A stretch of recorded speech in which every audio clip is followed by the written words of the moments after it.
Hi guys, welcome to my channel. ನನ್ನ ಹೆಸರು ಸಂತೋಷ್ ಅಂತ. ನಾ ಈ ಚಾನಲ್ ಒಳಗೆ ಫಿಸಿಕ್ಸ್ ಮತ್ತು ಮ್ಯಾಥಮೆಟಿಕ್ಸ್ ಕಾನ್ಸೆಪ್ಟ್ಸನ್ನು ಡಿಸ್ಕಸ್ ಮಾಡ್ತೀನಿ. ಗೈಸ್, ಇವತ್ತಿನ ಈ ವಿಡಿಯೋ ಒಳಗೆ ನಾನು ವೇವ್ ಆಪ್ಟಿಕ್ಸ್ ಚಾಪ್ಟರ್ದಿಂದ ಲಾಸ್ಟ್ 5 ಇಯರ್ಸ್ KCET ಒಳಗೆ ಬಂದಿರತಕ್ಕಂಥ ಕ್ವಶನ್ಸನ್ನು ಡಿಸ್ಕಸ್ ಮಾಡ್ತೀನಿ. ನಾನು ಈಗಾಗಲೇ ಈ ಚಾಪ್ಟರ್ಗೆ ಸಂಬಂಧಪಟ್ಟಂಗೆ 2 ವಿಡಿಯೋಸನ್ನು ಮಾಡೀನಿ. ಇನ್ ಕೇಸ್ ನೀವು ಆ ವಿಡಿಯೋಸನ್ನು ನೋಡಿರಲಿಲ್ಲಪ್ಪ ಅಂತಂದರೆ ಅವ್ರ ಲಿಂಕನ್ನು ನಾನು ಕೆಳಗಡೆ ಡಿಸ್ಕ್ರಿಪ್ಷನ್ ಒಳಗೆ ಕೊಟ್ಟಿರ್ತೀನಿ, ನೀವು ಆಮೇಲೆ ಹೋಗಿ ನೋಡ್ಕೋಬಹುದು. ಇನ್ನು ಈ ವಿಡಿಯೋಗೆ ಬರೋದಾದ್ರೆ ಅಗೇನ್ ನಾನು ಇಲ್ಲಿ 5 ಕ್ವಶನ್ಸ್ ಅನ್ನ ಡಿಸ್ಕಸ್ ಮಾಡ್ತೀನಿ. ಅಂಡ್ ಆಸ್ ಯೂಶುವಲ್ ಕ್ವಶನ್ಸ್ಗೆ ಆನ್ಸರ್ ಜೊತೆಗೆ ನಾನು ಕಾನ್ಸೆಪ್ಟ್ಸ್ ಅನ್ನ ಕೂಡ ಕ್ಲಿಯರ್ ಮಾಡಲಿಕ್ಕೆ ಟ್ರೈ ಮಾಡ್ತೀನಿ. ಅದಕ್ಕಾಗಿ ನೀವು ವಿಡಿಯೋನ ಸ್ಕಿಪ್ ಮಾಡಲಾರ್ದ ಕಡಿತನ ನೋಡಬೇಕು. So guys, without wasting much of our time, let's get start.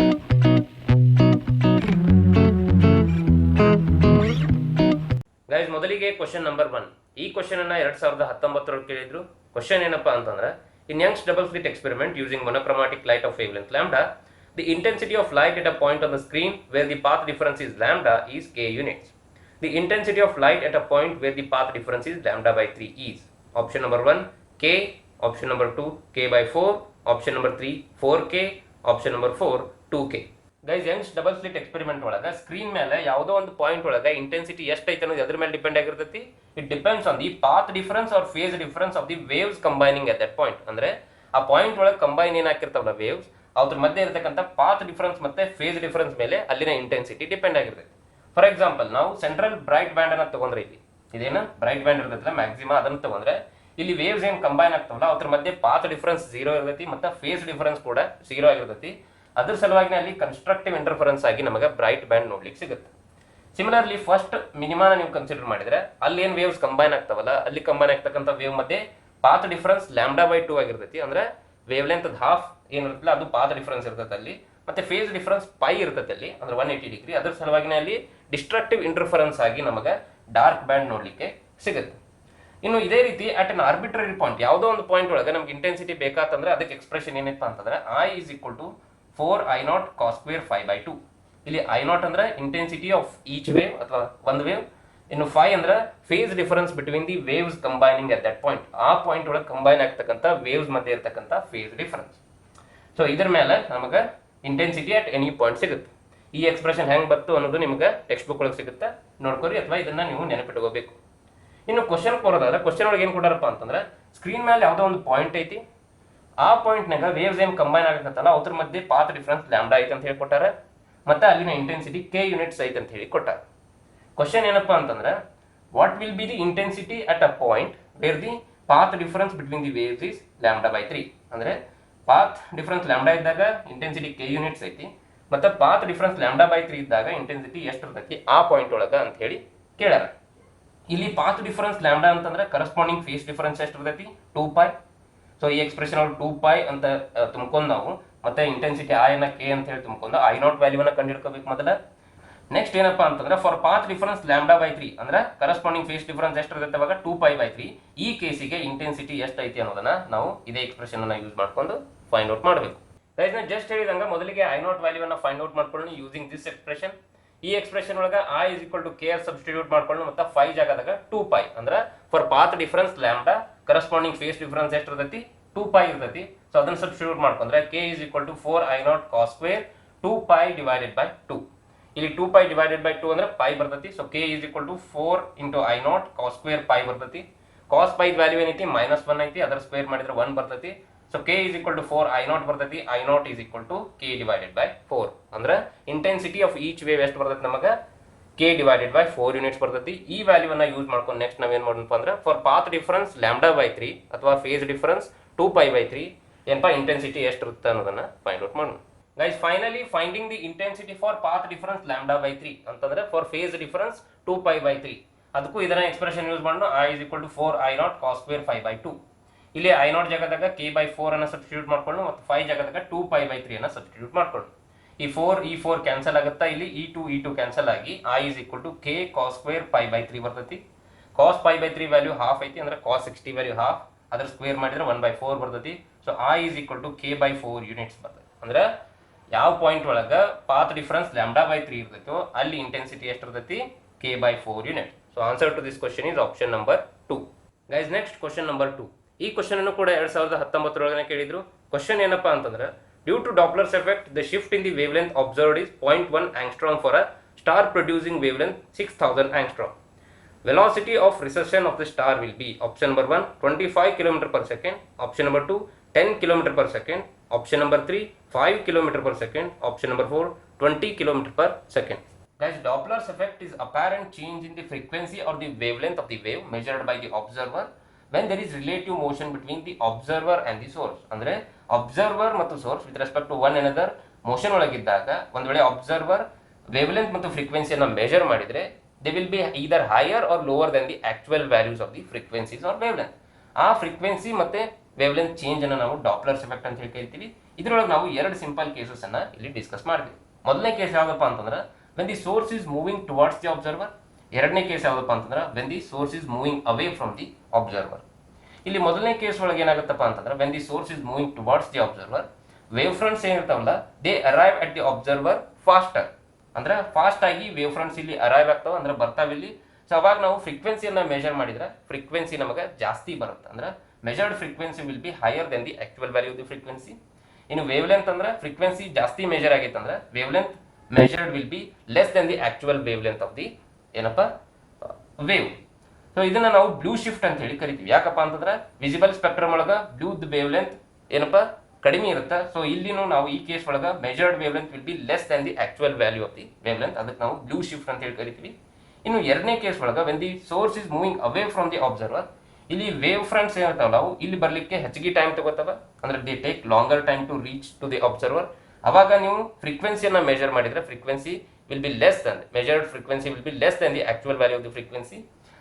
The measured value of wavelength will be more than the actual value of the ಏನಪ್ಪ ವೇವ್ ಲೆಂತ್. ಸೊ ಅದ್ರ ಸಲುವಾಗಿ ಇದನ್ನ ರೆಡ್ ಶಿಫ್ಟ್ ಅಂತ ಹೇಳಿ ಕರಿತೀವಿ. ಯಾಕಂದ್ರೆ visible spectrum ಒಳಗೆ red light the wave length ಜಾಸ್ತಿ ಇರ್ತೈತಿ, ಅದ್ರ ಸಲುವಾಗಿ ರೆಡ್ ಶಿಫ್ಟ್ ಅಂತ ಹೇಳಿ ಕರಿತೀವಿ. ಯಾಕಂದ್ರೆ ಇಲ್ಲಿ measured value of wavelength will be more than the actual value of the wave length. ಇನ್ನು ಇದನ್ನ ಈ ಚೇಂಜ್ ಅನ್ನ ನಾವು ಮ್ಯಾಥಮೆಟಿಕಲಿ ಹೇಳ್ಬೇಕಂದ್ರೆ ನಮ್ಮ ಕಡೆ ಫಾರ್ಮುಲಾ ಏನಪ್ಪ ಅಂತಂದ್ರೆ change in frequency divided by actual frequency is equal to minus change in wavelength divided by actual wavelength is equal to minus of v ಅಂದ್ರೆ ಇಲ್ಲಿ velocity of the source divided by c ಅಂದ್ರೆ speed of light in vacuum. ಇಲ್ಲಿ ನೀವು ನೋಡ್ರಿ change in frequency divided by actual frequency is equal to negative of change in wavelength divided by actual wavelength ಐತಿ. ಇಲ್ಲಿ negative sign ಎದಕ್ಕೆ ಬರುತ್ತಪ್ಪ ಅಂತಂದ್ರೆ change in frequency positive ಇತ್ತು ಅಂದ್ರೆ ಒಂದ್ ವೇಳೆ ಫ್ರೀಕ್ವೆನ್ಸಿ ಇನ್ಕ್ರೀಸ್ ಆಗಿತ್ತಪ್ಪ, ಮೆಜರ್ಡ್ ಫ್ರೀಕ್ವೆನ್ಸಿ ಜಾಸ್ತಿ ಇತ್ತಂದ್ರೆ ಅವಾಗ ಮೆಜರ್ಡ್ ವೇವ್ ಲೆಂತ್ ಕಡಿಮೆ ಇರ್ತೈತಿ, ಸೊ ಅಲ್ಲಿ ನೆಗೆಟಿವ್ ಬರ್ತೈತಿ. ಇದು ಚೇಂಜ್ ಪಾಸಿಟಿವ್ ಇದ್ದಾಗ ಈ ಚೇಂಜ್ ನೆಗೆಟಿವ್ ಬರ್ತೈತಿ, ಅದ್ರ ಸಲುವಾಗಿ ಇಲ್ಲಿ ನೆಗೆಟಿವ್ ಸೈನ್ ಬರ್ತೈತಿ. ಪ್ಲಸ್ ಇಲ್ಲಿ ಒನ್ ಮೋರ್ ಸೈನ್ ಕನ್ವೆನ್ಷನ್ ಐತಿ, ಏನಪ್ಪಾ ಅಂತಂದ್ರೆ when the source is moving away from the observer, ಅವಾಗ ಈ ವೆಲಾಸಿಟಿ ವಿ ಅನ್ನು ನಾವು ಪಾಸಿಟಿವ್ ಅಂತ ಹೇಳಿ ತಗೋತೀವಿ. When the source is moving towards the ಏನಪ್ಪ ಅಬ್ಸರ್ವರ್, ಅವಾಗ ಈ ವೆಲಾಸಿಟಿಯನ್ನ ನೆಗೆಟಿವ್ ಅಂತ ಹೇಳಿ ತಗೋತೀವಿ. ಇನ್ನು ಕ್ವಶನ್ ಬರೋದಾದ್ರೆ ಕ್ವಶನ್ ಒಳಗ ಈ ಡೆಲ್ಟಾ ಲ್ಯಾಂಬ್ಡಾ ವ್ಯಾಲ್ಯೂವನ್ನು ಕೊಟ್ಟಾರೆ ಮತ್ತು ಲ್ಯಾಂಬ್ಡಾ ವ್ಯಾಲ್ಯೂವನ್ನು ಕೂಡ ಕೊಟ್ಟಾರೆ. ಅದರಿಂದ ನಾವು ಏನು ಕಂಡುಹಿಡಿಯಬೇಕು ಅಂದ್ರೆ ಈ ವಿ ವ್ಯಾಲ್ಯೂವನ್ನ ನಾವಿಲ್ಲಿ ಕಂಡುಹಿಡಿಬೇಕು, ಅಂದ್ರೆ ವೆಲಾಸಿಟಿ ಆಫ್ ರಿಸೆಷನ್ ಅನ್ನ ನಾವಿಲ್ಲಿ ಕಂಡುಹಿಡಿಬೇಕು. ಗೈಸ್, ನೀವು ಕ್ವಶನ್ ಒಳಗ ಶಿಫ್ಟ್ ಇನ್ ವೇವ್ ಲೆಂತ್ ಅಥವಾ ಚೇಂಜ್ ಇನ್ ವೇವ್ ಲೆಂತ್ ಅನ್ನ ಕೊಟ್ಟಾರ 0.1 ಆಂಗ್ಸ್ಟ್ರಾಮ್, ಮತ್ತೆ actual value of wave length ಕೂಡ ಕೊಟ್ಟಾರ ವಿಚ್ ಇಸ್ 6000 ಆಂಗ್ಸ್ಟ್ರಾಮ್ ಕೊಟ್ಟಾರ. ಮತ್ತೆ ಸಿ ವ್ಯಾಲ್ಯೂ ನಮ್ಗೆ ಗೊತ್ತೈತೆ which is 3 × 10⁸ metre per second. ಇದನ್ನು ನಾವು ಕಿಲೋಮೀಟರ್ ಪರ್ ಸೆಕೆಂಡ್ ಒಳಗೆ ಬರ್ಕೊಂಡ್ರೆ 3 × 10⁵ ಕಿಲೋಮೀಟರ್ ಪರ್ ಸೆಕೆಂಡ್ ಬರ್ತದೆ. ಕಿಲೋಮೀಟರ್ ಪರ್ ಸೆಕೆಂಡ್ ಯಾಕಪ್ಪ ಅಂತಂದ್ರೆ ಆನ್ಸರ್ಸ್ ಎಲ್ಲ ಕಿಲೋಮೀಟರ್ ಪರ್ ಸೆಕೆಂಡ್ ಒಳಗನ ಅದಾವ. ಇನ್ನು ನಾವು ಆಗಲೇ ಫಾರ್ಮುಲಾ ನೋಡಿದ್ವಿ ಏನಪ್ಪಾ ಅಂತಂದ್ರೆ minus delta lambda by lambda is equal to minus V by C. ಇಲ್ಲಿ ನೆಗೆಟಿವ್ ನೆಗೆಟಿವ್ ಕ್ಯಾನ್ಸಲ್ ಆಗುತ್ತೆ. ಇನ್ನು ಲ್ಯಾಂಬ್ಡಾ ಬೈ ಲ್ಯಾಂಬ್ಡಾ ಅಂದ್ರೆ 0.1 ಆಂಗ್ಸ್ಟ್ರಾಮ್ ಡಿವೈಡೆಡ್ ಬೈ 6000 ಆಂಗ್ಸ್ಟ್ರಾಮ್. ಈ ಉತ್ತರ ನಾವು ಮೀಟರ್ ಒಳಗೆ ಕನ್ವರ್ಟ್ ಮಾಡ್ಕೊಳ್ಳೋಂಥ ನೆಸೆಸಿಟಿ ಇಲ್ಲ, ಯಾಕಪ್ಪ ಅಂತಂದ್ರೆ ಈ ಆಂಗ್ಸ್ಟ್ರಾಮ್ ಕ್ಯಾನ್ಸಲ್ ಆಗುತ್ತೆ. ಸೊ 0.1 ಡಿವೈಡೆಡ್ ಬೈ 6000 ಬರ್ತೈತಿ is equal to V divided by 3 × 10⁵ kilometre per second.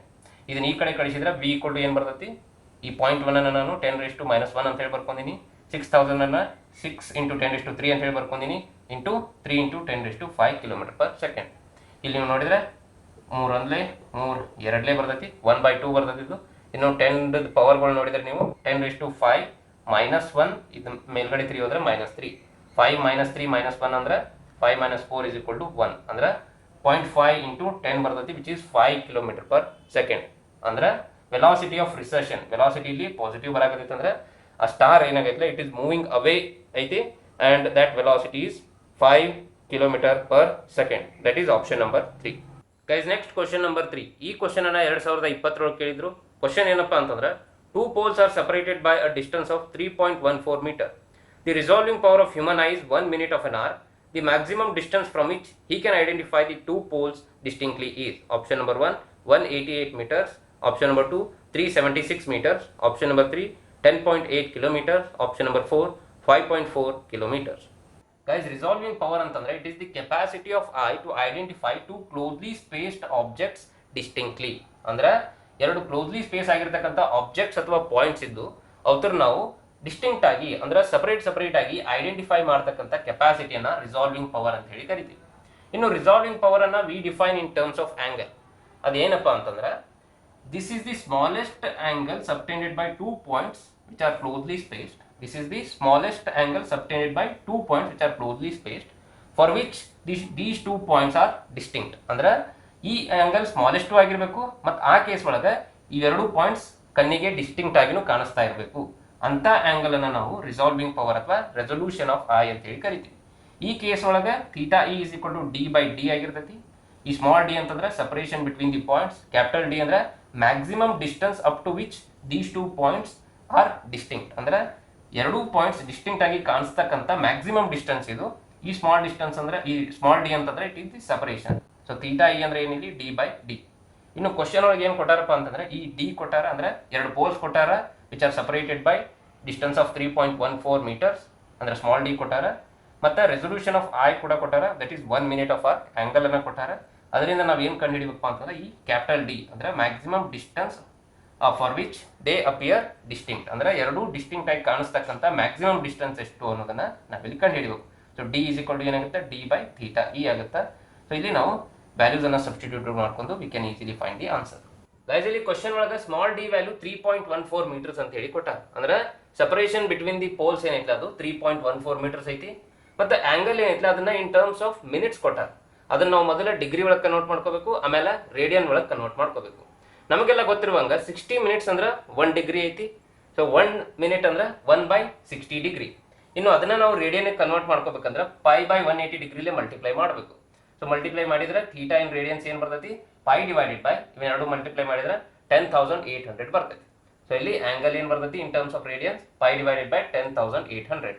ಇನ್ನು ಈ ಫಾರ್ಮುಲಾ ಒಳಗೆ ಡಿ ಮತ್ತು ಥೀಟಾ ಇ ಸಬ್ಸ್ಟಿಟ್ಯೂಟ್ ಮಾಡ್ಕೊಂಡ್ರೆ ಕ್ಯಾಪಿಟಲ್ ಡಿ ಅಂದ್ರೆ maximum distance is equal to 3.14 divided by π divided by 10,800. ಇಲ್ಲಿ 10,800 ಮೇಲ್ಗಡೆ ಹೋತಂದ್ರೆ ಏನು ಬರ್ತೈತಿ d equal to 3.14 divided by π ಬರ್ತೈತಿ. ಇಲ್ಲಿ 3.14 ಮತ್ತು π ಕ್ಯಾನ್ಸಲ್ ಆಕತಿ. π ಅಂದ್ರೆ 3.14 ಅಪ್ರಾಕ್ಸಿಮೇಟ್ಲಿ. ಸೊ ಏನು ಬರ್ತೈತಿ ಡಿ ವ್ಯಾಲ್ಯೂ 10,800 ಮೀಟರ್ಸ್. ಇನ್ನು ಇನ್ ಟರ್ಮ್ಸ್ ಆಫ್ ಕಿಲೋಮೀಟರ್ಸ್ ನಾವು ಇದನ್ನ ಎಕ್ಸ್ಪ್ರೆಸ್ ಮಾಡಿದ್ರೆ D is equal to 10.8 kilometres. ಇಲ್ಲಿ ಏನಪ್ಪಾ ಇದರ ಅರ್ಥ ಅಂದ್ರೆ ಅಪ್ ಟು 10.8 ಕಿಲೋಮೀಟರ್ಸ್ ನಾವು ಈ ರಿಸಾಲ್ವಿಂಗ್ ಪವರ್ಲೆ ನೋಡಿದ್ರೆ ಪೋಲ್ಸ್ ಡಿಸ್ಟಿಂಕ್ಟ್ ಕಾಣಿಸ್ತಾವ, ಅದಾದ್ಮೇಲೆ ಅವು ಪೋಲ್ಸ್ ಡಿಸ್ಟಿಂಕ್ಟ್ ಕಾಣಿಸಂಗಿಲ್ಲ. So answer to this question is option number 3. Guys next question number 4. ಈ ಕ್ವಶನ್ ಅನ್ನು ಕೂಡ 2020 ಕೇಳಿದ್ರು. ಕ್ವಶನ್ ಏನಪ್ಪಾ ಅಂತಂದ್ರೆ 3 polarized sheets P1, P2 and P3 are kept parallel to each other such that the angle between pass axis of P1 and P2 is 45 degree and that between P2 and P3 is 45 degree. If unpolarized beam of light of intensity 128 watt per meter square is incident on P1, what is the intensity of light coming out of P3? Option number 1, 16 watt per meter square. Option number 2, 64 watt per meter square. Option number 3, 128 watt per meter square. Option number 4, 0. Guys, ನಾವು last videos ಒಳಗೆ ನೋಡಿದ್ವಿ ಏನಂತ when an unpolarized light passes through a polarizer ಅದರ intensity ಕಡಿಮೆ ಆಗುತ್ತೆ ಅನ್ನೋದನ್ನ ನೋಡಿದ್ವಿ. ಅಂದ್ರೆ ಫಾರ್ ಎಕ್ಸಾಂಪಲ್ ಅದರ ಇನಿಷಿಯಲ್ ಇಂಟೆನ್ಸಿಟಿ I0 ಇತ್ತಂದ್ರೆ ಅದನ್ನ ನಾವು ಒಂದು ಪೊಲರೈಸರ್ ಒಳಗೆ ಪಾಸ್ ಮಾಡಿದ ಮೇಲೆ ಅದರ ಇಂಟೆನ್ಸಿಟಿ ಕಡಿಮೆ ಆಗುತ್ತೆ. I1 ಅಂತ ಹೇಳಿ ತಗೊಂಡ್ರೆ I1 is equal to I0/2 ಆಗಿರುತ್ತೆ. ನೆಕ್ಸ್ಟ್ ಈ ಪೊಲರೈಸ್ಡ್ ಲೈಟ್ ಅನ್ನ ಮತ್ತೊಂದು ಪೊಲರೈಸರ್ ಒಳಗೆ ಪಾಸ್ ಮಾಡಿದಾಗ ಅದರ ಇಂಟೆನ್ಸಿಟಿ ಮತ್ತಷ್ಟು ಕಡಿಮೆ ಆಗುತ್ತೆ. ಅದನ್ನ I2 ಅಂತ ಹೇಳಿ ತಗೊಂಡ್ರೆ I2 ರಿಲೇಷನ್ ಏನಿರ್ತೈತಿ I2 is equal to I1 cos square θ1. ಇಲ್ಲಿ I1 ಅಂದ್ರೆ ಈ ಇಂಟೆನ್ಸಿಟಿ, θ1 ಅಂದ್ರೆ angle between the pass Axis of P1 and P2. Similarly ಮತ್ತೆ ಇದನ್ನ ನಾವು ಮತ್ತೊಂದು ಪೊಲರೈಸರ್ ಒಳಗೆ ಪಾಸ್ ಮಾಡಿದಾಗ ಅದರ ಇಂಟೆನ್ಸಿಟಿ ಮತ್ತೆ ಕಡಿಮೆ ಆಗುತ್ತೆ. ಅದನ್ನ I3 ಅಂತ ತಗೊಂಡ್ರೆ I3 is equal to I2 cos square θ2. ಇಲ್ಲಿ I2 ಅಂದ್ರೆ ಈ ಇಂಟೆನ್ಸಿಟಿ ಮತ್ತೆ θ2 ಅಂದ್ರೆ angle between the pass Axis of P2 and P3. ಇಲ್ಲಿ ಕ್ವಶನ್ ಒಳಗೆ ಏನು ಕೊಟ್ಟಾರಪ್ಪ ಅಂದ್ರೆ 3 ಪೊಲರೈಸರ್ಸ್ ಅಥವಾ ಪೊಲರೈಡ್ ಶೀಟ್ಸ್ ಅನ್ನು ಕೊಟ್ಟಾರ. ಮತ್ತೆ ಅನ್ಪೊಲರೈಸ್ಡ್ ಲೈಟ್ ಇಂಟೆನ್ಸಿಟಿ ಕೊಟ್ಟಾರ I0 is equal to 128 watt per meter square. ಈ ಮೂರು ಪೊಲರೈಸರ್ ಒಳಗೆ ಅದು ಪಾಸ್ ಆದ್ಮೇಲೆ I3 ಅಂದ್ರೆ ಆಫ್ಟರ್ P3 ಅದರದ್ದು ಇಂಟೆನ್ಸಿಟಿ ಎಷ್ಟು ಐತಿ ಅನ್ನೋದನ್ನ ನಾವಿಲ್ಲಿ ಕಂಡು ಹಿಡಿಬೇಕು. ಅದಕ್ಕೆ ನಾವು ಮೊದಲು I1 ಕಂಡು ಹಿಡಿನು, ಆಮೇಲೆ I2 ಕಂಡು ಹಿಡಿನು, ಆಮೇಲೆ V can easily find I3. I1 is equal to I0/2. I0 value ಎಷ್ಟೈತಿ 128 ಐತಿ. 128 ಡಿವೈಡೆಡ್ ಬೈ 2 ಅಂದ್ರೆ 64 ವ್ಯಾಟ್ ಪರ್ ಮೀಟರ್ ಸ್ಕ್ವೇರ್. ಅಂದ್ರೆ ಇಲ್ಲಿ ಅದರ intensity 64 watt per metre square ಇರ್ತೈತಿ. ಇದಾದ್ಮೇಲೆ I2 ಕಂಡು ಹಿಡಿದ್ರೆ I2 is equal to I1 cos square theta 1 ಐತಿ. I1 ವ್ಯಾಲ್ಯೂ ಇಲ್ಲಿ 64 ಬಂತು, theta 1 ವ್ಯಾಲ್ಯೂ 45 ಡಿಗ್ರಿ ಅಂತ ಹೇಳ್ಕೊಟ್ಟಾರ. So I2 is equal to 64 into cos square 45 degree. cos 45 degree 1 by root 2 ಐತಿ. cos square 45 ಡಿಗ್ರಿ ಅಂದ್ರೆ 1 by 2 ಬರ್ತೈತಿ. ಸೊ 64 ಡಿವೈಡೆಡ್ ಬೈ 2 ಅಂದ್ರೆ 32 watt per metre square. ಅಂದ್ರೆ ಇಲ್ಲಿ ಅದರ intensity 32 watt per metre square ಇರ್ತೈತಿ. ಫೈನಲಿ I3 ಎಷ್ಟು ಇರ್ತೈತೆ ಅಂತಂದ್ರೆ I2 cos square theta 2. I2 value 32 ಬಂದೈತಿ. theta 2 ಅಗೇನ್ 45 ಡಿಗ್ರಿ ಅಂತಾನೆ ಕೊಟ್ಟಾರ. ಸೊ 32 cos square 45 ಡಿಗ್ರಿ ಅಂದ್ರೆ cos square 45 ಡಿಗ್ರಿ ಅಂದ್ರೆ 1 by 2. ಸೊ 32 ಡಿವೈಡೆಡ್ ಬೈ 2 ಅಂದ್ರೆ 16 ವ್ಯಾಟ್ ಪರ್ ಮೀಟರ್ ಸ್ಕ್ವೇರ್. ಅಂದ್ರೆ 128 ವ್ಯಾಟ್ ಪರ್ ಮೀಟರ್ ಸ್ಕ್ವೇರ್ ಇರ್ತಕ್ಕಂಥ ಇಂಟೆನ್ಸಿಟಿ ಇರ್ತಕ್ಕಂಥ ಅನ್ಪೋಲರೈಸ್ಡ್ ಲೈಟ್ 3 ಪೋಲರೈಸರ್ ಒಳಗೆ ಪಾಸ್ ಆದ್ಮೇಲೆ ಅದರ ಇಂಟೆನ್ಸಿಟಿ ಎಷ್ಟು ಇರ್ತೈತಿ 16 watt per metre square. So answer to this question is option number 1. Guys next question number 5. ಈ ಕ್ವಶನ್ ಅನ್ನು ಕೂಡ 2020 ಕೇಳಿದ್ರು. ಕ್ವಶನ್ ಏನಪ್ಪಾ ಅಂತಂದ್ರೆ in Young's double slit experiment the distance between the slits and the screen is 1.2 meters and the distance between the two slits is 2.4 millimeters. If the thin transparent mica sheet of thickness 1 micrometer and refractive index 1.5 is introduced between one of the interfering beams, the shift in the position of central bright fringe is option number 1 0.125 millimeters, option number 2 0.25 millimeters, option number 3 2 millimeters, option number 4 0.5 millimeters. Guys Young's double slit experiment ಒಳಗೆ centre of the screen ಮೇಲೆ ಒಂದು bright fringe form ಆಗ್ತೈತಿ. ಅದನ್ನ ನಾವು central maxima ಅಂತ ಹೇಳಿ ಕರಿತೀವಿ. ಇಲ್ಲಿ ಯಾಕೆ ಬ್ರೈಟ್ ಫ್ರಿಂಜ್ ಫಾರ್ಮ್ ಆಗುತ್ತಪ್ಪ ಅಂತಂದ್ರೆ ಇಲ್ಲಿ ಎರಡು ಸ್ಲಿಟ್ ಇಂದ ಬರ್ತಕ್ಕಂಥ ವೇವ್ಸ್ ಇಲ್ಲಿ ಏನ್ ಕಂಬೈನ್ ಆಗ್ತದಲ್ಲ ಅದ್ರ ಮಧ್ಯೆ ಯಾವುದೇ ಫೇಸ್ ಡಿಫರೆನ್ಸ್ ಇರಂಗಿಲ್ಲ ಮತ್ತೆ ಪಾತ್ ಡಿಫರೆನ್ಸ್ ಕೂಡ ಇರಂಗಿಲ್ಲ. ಅದರ ಸಲುವಾಗಿ ಕನ್ಸ್ಟ್ರಕ್ಟಿವ್ ಇಂಟರ್ಫರೆನ್ಸ್ ಆಗಿ ಅಲ್ಲಿ ನಮಗೆ ಬ್ರೈಟ್ ಫ್ರಿಂಜ್ ನೋಡ್ಲಿಕ್ಕೆ ಸಿಗುತ್ತೆ. ಇನ್ನು ಕ್ವಶನ್ ಒಳಗೆ ಏನ್ ಹೇಳ್ಯಾರಪ್ಪ ಅಂತಂದ್ರೆ ಯಂಗ್ಸ್ ಡಬಲ್ ಸ್ಲಿಟ್ ಎಕ್ಸ್ಪೆರಿಮೆಂಟ್ ಒಳಗೆ ಒಂದು ಸ್ಲಿಟ್ಟಿನ ಮುಂದೆ ಒಂದು ಥಿನ್ ಟ್ರಾನ್ಸ್ಪರೆಂಟ್ ಮೈಕಾ ಶೀಟ್ ಅನ್ನ ಇಟ್ಟಾರ. ಅದರ ಥಿಕ್ನೆಸ್ ಕೊಟ್ಟಾರ 1 ಮೈಕ್ರೋಮೀಟರ್ ಮತ್ತು ಅದರ ರಿಫ್ರಾಕ್ಟಿವ್ ಇಂಡೆಕ್ಸ್ ಕೊಟ್ಟಾರ 1.5. ಕ್ವಶನ್ ಏನಪ್ಪಾ ಅಂತಂದ್ರೆ ಇಲ್ಲಿ ಥಿನ್ ಮೈಕಾ ಶೀಟ್ ಇಟ್ಟ ಮೇಲೆ ಸೆಂಟ್ರಲ್ ಮ್ಯಾಕ್ಸಿಮಾ ಈ ಪೊಸಿಷನ್ ಇಂದ ಶಿಫ್ಟ್ ಆಗುತ್ತೆ. ಅಂದ್ರೆ ಈ ಪೊಸಿಷನ್ ಒಳಗೆ ನಮಗೆ ಸೆಂಟ್ರಲ್ ಮ್ಯಾಕ್ಸಿಮಾ ನೋಡ್ಲಿಕ್ಕೆ ಸಿಗುದಿಲ್ಲ. ಕ್ವಶನ್ ಏನಪ್ಪಾ ಅಂತಂದ್ರೆ ಆ ಶಿಫ್ಟ್ ಕಂಡು ಹಿಡಿಬೇಕು, ಎಷ್ಟು ಶಿಫ್ಟ್ ಆಕತಿ ತನ್ನ ಪೊಸಿಷನ್ ದಿಂದ ಅನ್ನೋದನ್ನ ನಾವು ಇಲ್ಲಿ ಕಂಡು ಹಿಡಿಬೇಕು. ಅದಕ್ಕಾಗಿ ನಾವು ಮೊದಲು ಇಲ್ಲಿ ಸೆಂಟ್ರಲ್ ಮ್ಯಾಕ್ಸಿಮಾ ಎದಕ್ಕೆ ಶಿಫ್ಟ್ ಆಗುತ್ತೆ ಮತ್ತೆ ಎಷ್ಟು ಶಿಫ್ಟ್ ಆಗುತ್ತೆ ಅನ್ನೋದನ್ನ ನೋಡೋಣ. ನಾನು ಆಗ್ಲೇ ಹೇಳಿದಂಗ ಇಲ್ಲಿ ಬ್ರೈಟ್ ಫ್ರಿಂಜ್ ಎದಕ್ಕೆ ಫಾರ್ಮ್ ಆಗುತ್ತಪ್ಪ ಅಂತಂದ್ರೆ ಇಲ್ಲಿ ಕಂಬೈನ್ ಆಗ್ತಕ್ಕಂಥ ವೇವ್ ಮಧ್ಯೆ ಯಾವುದೇ ಫೇಸ್ ಡಿಫರೆನ್ಸ್ ಇರಂಗಿಲ್ಲ ಮತ್ತೆ ಪಾತ್ ಡಿಫರೆನ್ಸ್ ಇರಂಗಿಲ್ಲ. ಎರಡು ಒಮ್ಮೆಲೆ ಬರ್ತಾವ, ಇನ್ ಫೇಸ್ ಬರ್ತಾವ. ಅದ್ರ ಸಲುವಾಗಿ ಬ್ರೈಟ್ ಫ್ರಿಂಜ್ ನೋಡ್ಲಿಕ್ಕೆ ಸಿಗುತ್ತೆ. ಇನ್ನು ಥಿನ್ ಮೈಕಾ ಶೀಟ್ ಇಟ್ ಮೇಲೆ ಏನು ಚೇಂಜಸ್ ಆಗುತ್ತಪ್ಪ ಅಂತಂದ್ರೆ ಇಲ್ಲಿಂದ ಬರ್ತಕ್ಕಂಥ wave it has to move through the thin mica sheet. Thin mica sheet ಒಳಗೆ ಮೂವ್ ಆಗೋದಂದ್ರೆ ಏನು, ಮೂವಿಂಗ್ ಇನ್ ಡಿಫರೆಂಟ್ ಮೀಡಿಯಂ. ನಮಗೆಲ್ಲ ಗೊತ್ತಿರುವಂಗ when wave travels from one medium to another medium ಅದ್ರ ಸ್ಪೀಡ್ ಚೇಂಜ್ ಆಗುತ್ತೆ. ಇನ್ಫ್ಯಾಕ್ಟ್ ಇಲ್ಲಿ ಥಿನ್ ಮೈಕಾ ಶೀಟ್ ಒಳಗೆ ಹೋಗೋ ಮುಂದೆ ಅದ್ರ ಸ್ಪೀಡ್ ಡಿಕ್ರೀಸ್ ಆಗುತ್ತೆ. ಸೊ ಎರಡು ವೇವ್ಸ್ ಏನ್ ಬರ್ತಿರ್ತಲ್ಲ ಈ ವೇವ್ ಒಂದೇ ಮೀಡಿಯಂ ಒಳಗೆ ಟ್ರಾವೆಲ್ ಆಗೋದ್ರಿಂದ ಅಲ್ಲಿ ಮೊದಲು ರೀಚ್ ಆಗುತ್ತೆ. ಇದು ಎರಡು ಮೀಡಿಯಂ ಒಳಗೆ ಟ್ರಾವೆಲ್ ಆಗೋದ್ರಿಂದ ಅದ್ರ ಸ್ವಲ್ಪ ಸ್ಪೀಡ್ ರಿಡ್ಯೂಸ್ ಆಗಿ ಅದು ಲೇಟ್ ಆಗಿ ರೀಚ್ ಆಗುತ್ತೆ. ಲೇಟ್ ಆಗಿ ರೀಚ್ ಆಗುತ್ತೆ ಅಂದ್ರೆ ಅದರ ಅರ್ಥ ಏನು, ಪಾತ್ ಡಿಫರೆನ್ಸ್ ಮತ್ತೆ ಫೇಸ್ ಡಿಫರೆನ್ಸ್ ಎರಡು ಇರ್ತಾವೆ. ಸೊ ಇಲ್ಲಿ ಮೀಟ್ ಆಗ್ತಕ್ಕಂಥ ವೇವ್ಸ್ ಮಧ್ಯೆ ಪಾತ್ ಡಿಫರೆನ್ಸ್ ಮತ್ತೆ ಫೇಸ್ ಡಿಫರೆನ್ಸ್ ಇಲ್ಲಿ ಕ್ರಿಯೇಟ್ ಆಗುತ್ತೆ. ಅದ್ರ ಸಲುವಾಗಿ ನಮಗೆ ಇಲ್ಲಿ ಕನ್ಸ್ಟ್ರಕ್ಟಿವ್ ಇಂಟರ್ಫರೆನ್ಸ್ ಆಗಂಗಿಲ್ಲ. ಸೊ ನಮಗೆ ಬ್ರೈಟ್ ಫ್ರಿಂಜ್ ನೋಡ್ಲಿಕ್ಕೆ ಸಿಗುದಿಲ್ಲ. ಸೆಂಟ್ರಲ್ ಮ್ಯಾಕ್ಸಿಮಾ ಈ ಪ್ಲೇಸ್ ಒಳಗೆ ಫಾರ್ಮ್ ಆಗಂಗಿಲ್ಲ ಯಾವಾಗ ನಾವು ಥಿನ್ ಶೀಟ್ ಆಫ್ ಮೈಕಾ ಇಟ್ಟಾಗ. ನೆಕ್ಸ್ಟ್ ಏನಪ್ಪಾ ಅಂತಂದ್ರೆ ಎಲ್ಲಿ ಶಿಫ್ಟ್ ಆಗುತ್ತೆ ಹಂಗಂದ್ರೆ ಇಲ್ಲಿ ಆಗಂಗಿಲ್ಲ ಅಂದ್ರೆ ಎಲ್ಲಿ ಆಗುತ್ತೆ ಅಂದ್ರೆ ಸಮ್ವೇರ್ ಅಬೋವ್ ದಿಸ್ ಪಾಯಿಂಟ್, ಈ ಪಾಯಿಂಟ್ ದಿಂದ ಅಬೋವ್ ಸ್ವಲ್ಪ ಎಲ್ಲೋ ಒಂದ್ ಕಡೆ ಫಾರ್ಮ್ ಆಗುತ್ತೆ. ಯಾಕಪ್ಪ ಅಂತಂದ್ರೆ ನೀವು ಇಲ್ಲಿ ನೋಡ್ರಿ ಈ ವೇವ್ ಇಲ್ಲಿಂದ ಬರ್ತಕ್ಕಂಥ ವೇವ್ಗೆ ಅಡ್ವಾಂಟೇಜ್ ಏನೈತಿ, ಅದು ಒಂದೇ ಮೀಡಿಯಂ ಒಳಗೆ ಟ್ರಾವೆಲ್ ಆಗುತ್ತೆ. ಸೊ ಅದ್ರ ಸಲುವಾಗಿ ಅದು ಫಾಸ್ಟ್ ಆಗಿ ರೀಚ್ ಆಗುತ್ತೆ. ಇಲ್ಲಿಂದ ಬರ್ತಕ್ಕಂಥ ರೇದ್ ಏನೈತಿ ಇಲ್ಲಿಂದ ವೇವ್ ಏನೈತಿ ಡಿಸ್ಅಡ್ವಾಂಟೇಜ್ ಏನಪ್ಪಾ ಅಂತಂದ್ರೆ it has to move through two different medium. So ಅದ್ರ ಸಲುವಾಗಿ ಇದು ಲೇಟ್ ಆಗಿ ರೀಚ್ ಆಗುತ್ತೆ. ಅದ್ರ ಸಲುವಾಗಿ ಯಾವ ಪಾಯಿಂಟ್ ಒಳಗೆ ಇವೆರಡು ಒಮ್ಮೆಲೆ ಇನ್ ಫೇಸ್ ರೀಚ್ ಆಗ್ತಾವಲ್ಲ ಅಲ್ಲಿ ಸೆಂಟ್ರಲ್ ಮ್ಯಾಕ್ಸಿಮಾ ನಮಗೆ ಫಾರ್ಮ್ ಆಗುತ್ತೆ. ಇದಕ್ಕೇನು ಅಡ್ವಾಂಟೇಜ್ ಇತ್ತು, ಇಲ್ಲಿ ಸ್ಪೀಡಿನ ಅಡ್ವಾಂಟೇಜ್ ಇತ್ತು. ಅದಕ್ಕೆ ನಾವು ಇದಕ್ಕೆ ಏನು ಅಡ್ವಾಂಟೇಜ್ ಕೊಡ್ಬೇಕು, ಇಲ್ಲಿ ಡಿಸ್ಟೆನ್ಸಿನ ಅಡ್ವಾಂಟೇಜ್ ಕೊಡಬೇಕು. ಇದ್ರ ಸ್ಪೀಡ್ ಕಡಿಮೆ ಆಗೋದ್ರಿಂದ ಕಡಿಮೆ ಡಿಸ್ಟೆನ್ಸ್ ಟ್ರಾವೆಲ್ ಆಗುವಂಗೆ ಮಾಡಬೇಕು. ಸೊ ಇದು ಹೆಚ್ಚಿಗೆ ಡಿಸ್ಟೆನ್ಸ್ ಟ್ರಾವೆಲ್ ಮಾಡ್ತೈತಿ. ಇಲ್ಲೊಂದು ಪಾಯಿಂಟ್ ಒಳಗೆ ಯಾವುದೋ ಒಂದು ಪಾಯಿಂಟ್ ಒಳಗೆ ಇದು ಕಡಿಮೆ ಡಿಸ್ಟೆನ್ಸ್ ಟ್ರಾವೆಲ್ ಮಾಡ್ತೈತಿ. ಸೊ ಆದ್ರೆ ಎರಡು ಒಮ್ಮೆ ಇನ್ ಫೇಸ್ ಬಂದಲ್ಲಿ ಮ್ಯಾಕ್ಸಿಮಾನ ಫಾರ್ಮ್ ಮಾಡ್ತಾವೆ. ಅಲ್ಲಿ ನಮಗೆ ಸೆಂಟ್ರಲ್ ಮ್ಯಾಕ್ಸಿಮಾ ನೋಡ್ಲಿಕ್ಕೆ ಸಿಗುತ್ತೆ. ಈ ಕಡೆ ಎದಕ್ಕೆ ಸಿಗಂಗಿಲ್ಲಪ್ಪ ಅಂತಂದ್ರೆ ಇಲ್ಲಿಂದ ಇವು ಈ ಸ್ಲಿಟ್ ದಿಂದ ಇದು ಡಿಸ್ಟೆನ್ಸ್ ಬಹಳ ದೂರ ಆಕತಿ. ಅಗೇನ್ ಮೊದಲೇ ಇದಕ್ಕೆ ಡಿಸ್ಅಡ್ವಾಂಟೇಜ್ ಇದೆ ಏನಪ್ಪಾ ಅಂದ್ರೆ ಸ್ಪೀಡ್ ಕಡಿಮೆ ಆಗುತ್ತೆ. ಸೊ ಇಲ್ಲಿ ಯಾವುದೇ ಕಡೆ ಸೆಂಟ್ರಲ್ ಮ್ಯಾಕ್ಸಿಮಾ ಫಾರ್ಮ್ ಆಗಂಗಿಲ್ಲ. ಫಾರ್ಮ್ ಆದ್ರೂ ಅದು ಇದಕ್ಕಿಂತ ಮೇಲೆನ ಫಾರ್ಮ್ ಆಗಬೇಕು. ಸೊ ಅದರ ಡಿಸ್ಟೆನ್ಸ್ ಅನ್ನು ನಾವು ಡೆಲ್ಟಾ ಎಕ್ಸ್ ಅಂತ ಹೇಳಿ ತಗೊಂಡಿವಿ. ಆ ಡೆಲ್ಟಾ ಎಕ್ಸ್ ಗೆ ಎಕ್ಸ್ಪ್ರೆಷನ್ ಏನಪ್ಪ ಅಂತಂದ್ರೆ D divided by small d into t n minus one ಅಂತ ಹೇಳಿ. ಇಲ್ಲಿ ಡಿ ಅಂದ್ರೆ distance between the slits and the screen, small d ಅಂದ್ರೆ distance between the slits, t ಅಂದ್ರೆ thickness of the mica sheet, n ಅಂದ್ರೆ refractive index of the mica sheet. ಇನ್ನು ಈ expression ಹೆಂಗೆ ಬಂತು ಅನ್ನೋದು ನೆಕ್ಸ್ಟ್ ನಾ ಯಾವುದೇ ಒಂದು ವಿಡಿಯೋ ಒಳಗೆ ಹೇಳ್ತೀನಿ. ಆದರೆ ನೀವು ಇದನ್ನ ನೆನಪಿಟ್ಕೋಬೇಕು, ಯಾಕಂದ್ರೆ ಇದು is very important result. Shift in central maxima ಅಥವಾ ಯಾವುದೇ fringe is equal to d/d into T into bracket n-1. ಇಲ್ಲಿ ಕ್ವಶನ್ ಒಳಗೆ ಎಲ್ಲ ವ್ಯಾಲ್ಯೂಸ್ ಅನ್ನು ಕೊಟ್ಟಾರ, ಜಸ್ಟ್ ಸಬ್ಸ್ಟಿಟ್ಯೂಟ್ ಮಾಡಿ ನಾವೀಗ ಆನ್ಸರ್ ಅನ್ನ ಕಂಡುಹಿಡಿಬೇಕು. ಗೈಸ್ ಇಲ್ಲಿ ಕ್ವಶನ್ ಒಳಗೆ ಸ್ಮಾಲ್ ಡಿ ವ್ಯಾಲ್ಯೂ 2.4 ಮಿಲಿಮೀಟರ್ಸ್ ಅಂತ ಹೇಳ್ಕೊಟ್ಟಾರ. ಅದನ್ನ ಇನ್ ಟರ್ಮ್ಸ್ ಆಫ್ ಮೀಟರ್ಸ್ ನಾವು ಬರೆದ್ರೆ 2.4 ಇಂಟು 10⁻³ ಮೀಟರ್ಸ್. ಇನ್ನು ಕ್ಯಾಪಿಟಲ್ ಡಿ ವ್ಯಾಲ್ಯೂ 1.2 ಮೀಟರ್ಸ್ ಕೊಟ್ಟಾರ. ಮತ್ತೆ thickness t is equal to 1 micrometre ಅಂದಾರ, which is equal to 10⁻6 metres. ಮತ್ತೆ ರಿಫ್ರಾಕ್ಟಿವ್ ಇಂಡೆಕ್ಸ್ ವ್ಯಾಲ್ಯೂ 1.5. ಇವೆಲ್ಲ ವ್ಯಾಲ್ಯೂಸ್ ಅನ್ನ ನಾವು ಈ ಎಕ್ಸ್ಪ್ರೆಷನ್ ಒಳಗೆ ತುಂಬಿಕೊಂಡ್ರೆ ಡೆಲ್ಟಾ ಎಕ್ಸ್ ಈಕ್ವಲ್ ಟು ಏನು ಬರ್ತೈತಿ 1.2 ಡಿ ವ್ಯಾಲ್ಯೂ, ಇನ್ನು ಟಿ ಅಂದ್ರೆ 10⁻6 ಡಿವೈಡೆಡ್ ಬೈ ಸ್ಮಾಲ್ ಡಿ ಅಂದ್ರೆ 2.4 ಇಂಟು 10⁻³ n-1 ಅಂದ್ರೆ 1.5 ಮೈನಸ್ 1. ಇಲ್ಲಿ ನೀವು ನೋಡ್ರಿ 1.2 ಒಂದ್ಲೆ 1.2 ಎರಡ್ಲೆ, ಈ 10⁻³ ಮೇಲ್ಗಡೆ ಹೋದ್ರೆ 10⁻3 ಆಗುತ್ತಾ. ಸೊ ಇದು ಹಾಫ್ ಇಂಟು 10⁻6 ಪ್ಲಸ್ 3, ಇದು ಇಂಟು ಬ್ರಾಕೆಟ್ ಒಳಗೆ ಏನೈತೆ ಅದು 1.5 ಮೈನಸ್ 1 ಅಂದ್ರೆ 0.5. So delta X is equal to 0.5 divided by 2 into 10⁻3. 0.5 divided by 2 ಅಂದ್ರೆ 0.25 ಬರ್ತೈತಿ ಇಂಟು 10⁻3. 10⁻3 ಅಂದ್ರೆ ಮಿಲಿಮೀಟರ್ಸ್ ಅಂತ ಹೇಳಿ ಬರೀಬಹುದು. So delta X is equal to 0.25 millimetres. ಇದರ ಅರ್ಥ ಏನಪ್ಪಾ ಅಂತಂದ್ರೆ ಸೆಂಟ್ರಲ್ ಬ್ರೈಟ್ ಫ್ರಿಂಜ್ ಏನಿಲ್ಲ ಅದು ಸೆಂಟರ್ ಪಾಯಿಂಟ್ ದಿಂದ 0.25 ಮಿಲಿಮೀಟರ್ ಶಿಫ್ಟ್ ಆಗುತ್ತೆ ಅಂತ ಹೇಳಿ ಇದರ ಅರ್ಥ. So answer to this question option number 2. Guys ಇವಿಷ್ಟು ಈ ಚಾಪ್ಟರ್ ದಿಂದ ಲಾಸ್ಟ್ 5 ಇಯರ್ಸ್ ಒಳಗೆ ಬಂದಿರತಕ್ಕಂಥ ಕ್ವಶನ್ಸ್. ಐ ಹೋಪ್ ನಿಮ್ಗೆ ಈ ವಿಡಿಯೋ ಯೂಸ್ಫುಲ್ ಆಯ್ತು ಅಂತ ಹೇಳಿ ಅನ್ಕೋತೀನಿ.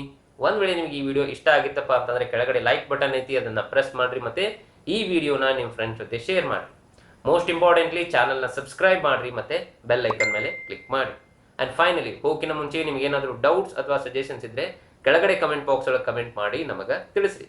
So guys, thanks for watching and stay tuned for the next video.